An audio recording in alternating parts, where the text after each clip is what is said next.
All right. This is the death packet problems 21 through 30. At a high school with over 500 students, a counselor wants to estimate the mean number of hours per week that students at the school spend in community service activities. The counselor will survey 20 students in the environmental club at the school. The mean number of hours for the 20 students will be used to estimate the population mean. Which of the following conditions for inference have not been met? All right. Has a random sampling method. It's like, no, they specifically only took it from one group. So number one has not been met. So not met. The sample size is large enough to assume normality. No, the sample size is not. The sample size was n equals 20. That's less than 30. So that's not met. So one and two are not met. The sample size is less than 10% of the population size. Well, 20 times 10 equals 200. That's less than 500. That one was met. So the first two are the ones that were not met. So number 21, our answer choice is D, because one and two were not met, and the third one was met. 22, a company employs 10 executives with a supporting secretary.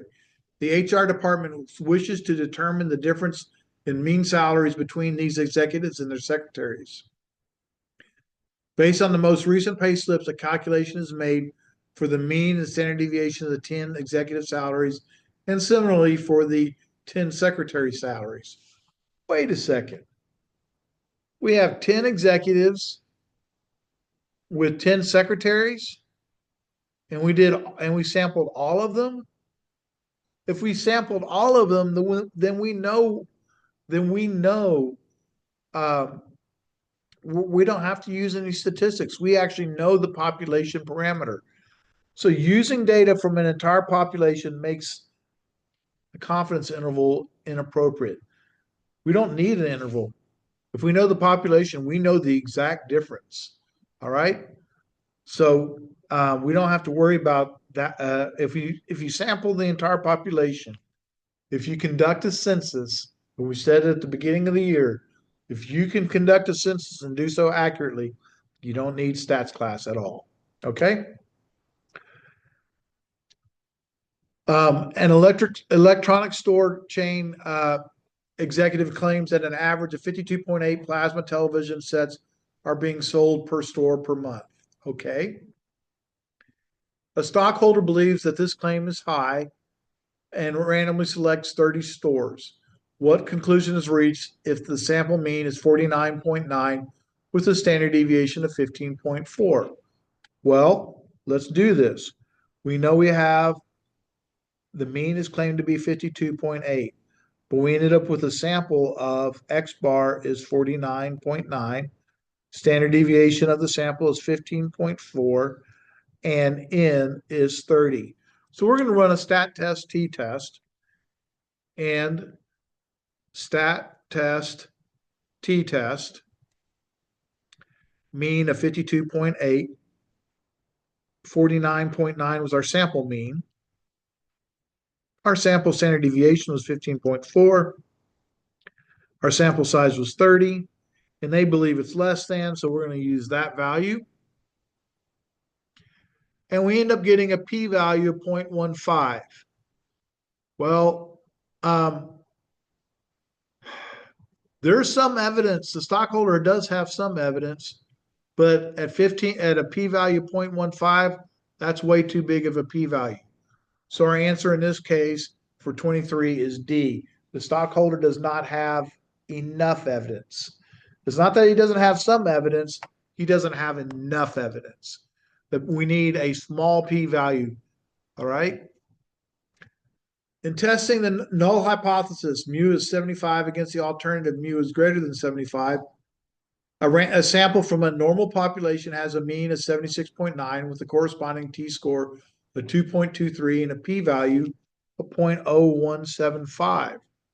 Which of the following is not a reasonable conclusion? All right. So we're looking for not reasonable. If the null hypothesis is assumed to be true, the probability of obtaining a sample mean as extreme or more extreme than 6.9 is only 0.0175. You know, that's pretty close to what the p-value definition is. So I think that that's pretty close to being a true statement, and we're looking for not reasonable. In all samples using the sample size and the sampling technique, null hypothesis will be wrong 1.75% of the time. No, that's the definition of alpha. All right, if you had an alpha of 5%, we know we're going to be wrong 5% of the time. This is the comment that's unreasonable. That's the one that's false. All right. Let's continue on. At a significance level of 5%, there is sufficient evidence. Yes, there is. Because if I sit there and made my p-value, and alpha 0.05, p-value 0.0175, 500, this is less. When it's less, we reject. So that's a true statement. If the population standard deviation had been known, the z-score would have resulted in a smaller p-value. Yes, that's true. Z-scores will always have smaller p-values than t-scores. Why? Because there's more area in the tails for a t and less area for a z. If the alternative hypothesis had been two-sided, then the same t-score would have resulted in a p-value of 2 times that. Yes, that's why we always write 2 times when we do a two-sided test. So that's also a true statement. So the only one that was false was B. Number 25. To determine the average spent on entertainment during a year in college, a simple random sample of 35 students is interviewed, showing a mean of 825. All right, so we have an X bar equal to 825 and a standard deviation of 240. Which of the following is the best interpretation of a 90% interval? And we have N is 35. All right, so let's go ahead and create our interval because it looks like they're relating it. So stat test. It's a t interval because we're using t data. Or our X bar is 825. Our sample standard deviation is 240. Our sample size is 35. All right, and they wanted to create a 90%. So 756.4 and 894. Well, that's kind of what they have. All right, 90% of the intervals will be between this. No, it's not 90% of the college students will spend between this. We know that on average that we expect, we believe, or we're 95% confident, but the average spent for everybody is between this. All right. There's some people who spend a lot less, some people spend more. We don't know what they did here. So that's not right. A 90% confidence interval, 90% of college students spend a mean dollar amount on average yearly. That is, no, we can't say of college students. All right. We don't like that one. All right. Let's see if we can find something better. We'll mark it as that way. We are 90% confident that the college students spend between this. No, we're 90% confident the average does this. Maybe some spend very little, some spend very high, and no one spends in the middle. We are 90% confident that college students spend a mean dollar amount between this and this on yearly entertainment. I'm liking this one. Let's compare this one to the C. So here we are 90% confident that a college student spends an average dollar amount between this. And it's not a college student, it's college students. In other words, that the group. This one says 90% of college students spend. No, it's not the students, it's the average. So I'm liking D better than a B. And the last one, we are 90% confident that the chosen sample, the mean dollar amount spent, when we never ever talk about the sample, we always talk about the population. All right. So if it talks about the sample, it's wrong. 26. A certain ambulance service wants its average time to transport a patient to the hospital to be 10 minutes. A random sample of 12 transports yielded a 95% interval between 11.8 plus or minus 1.6 minutes. Is the claim that the ambulance service takes an average of 10 minutes to transport patients to the hospital plausible? Well, let's find out what our interval says. It says 11.8 plus or minus 1.6.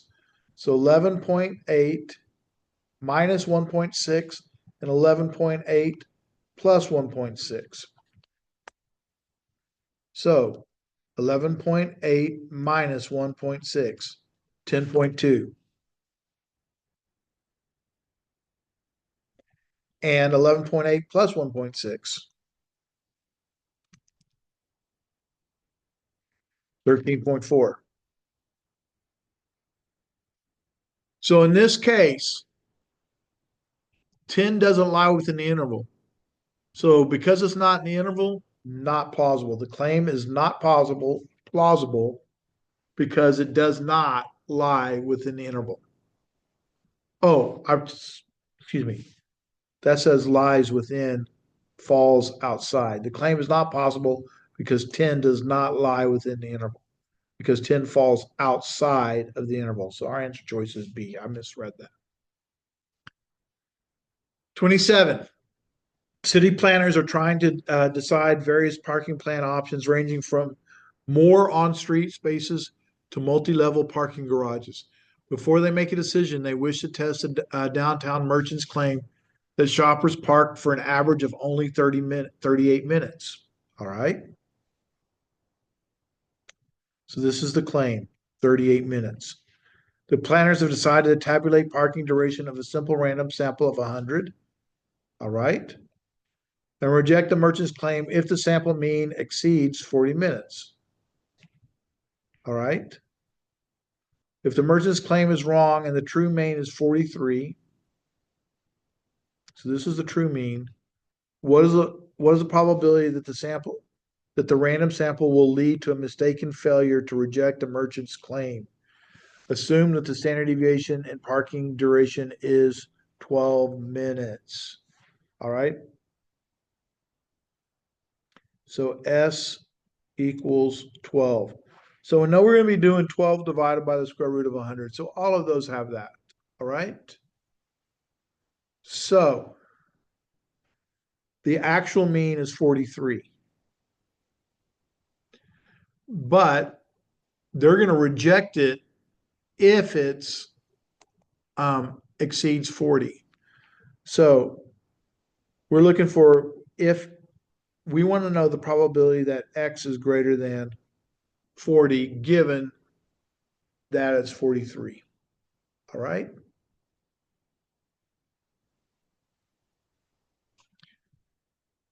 So my mean is not 38. My real mean is, that's my true mean. So T equals X bar minus mu S over the square root of N. And we want to know the probability that X bar is greater than 40, because that's when they're going to reject. So in this case, 40 minus the true population mean of 43, 12 over the square root of 100. The 38 almost fooled me, but that's not our true mean.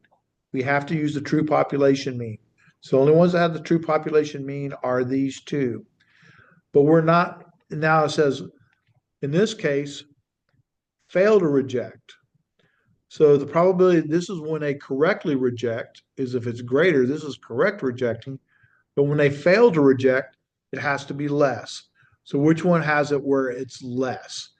So the probability that they get a sample less than 40 is C.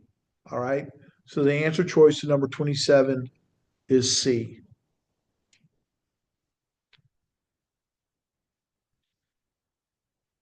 This would be correctly rejecting, correct, reject, or that's rejecting. Probability that X bar is less than 40 is fail to reject.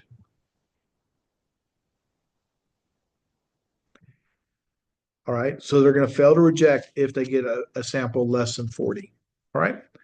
Number 28.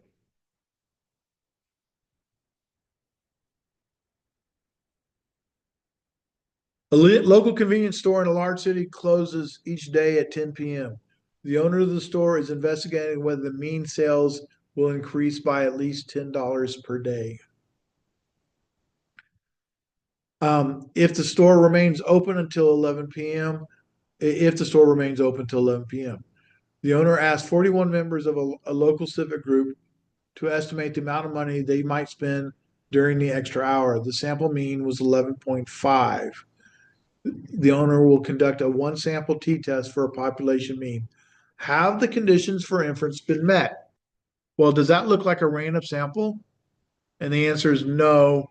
The sample was not chosen using a random method. So I'm going to go with 28. Pretty obviously, not a random sample. The sample size was large enough, but it wasn't a random sample, so the whole thing is dead. Number 29, the weight of a low dosage aspirin tablet is 81 milligrams according to the bottle label. An FDA inspector weighs a simple random sample of 8 tablets to obtain these weights and runs a hypothesis test. Which of the following gives the p-value of this test? First off, degrees of freedom is going to be 8 minus 1 is 7. So this gets rid of it. And here, it doesn't say anything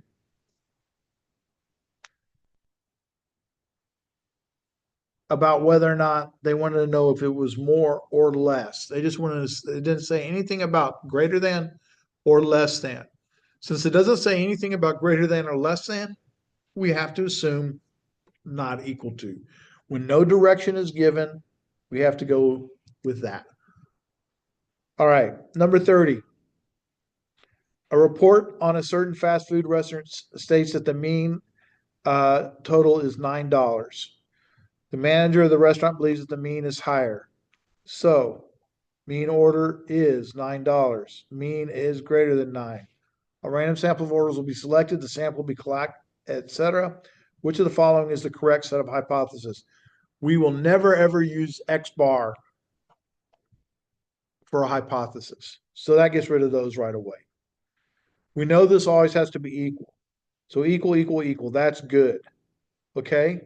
But here they says believes that it is higher. Higher means greater than. So that's a two-tail, and we just want higher than. That's this one. This is less than, so it's wrong. So 30, the answer to number 30 is D. All right. Appreciate you watching. Hope to see you on the next one. Thank you.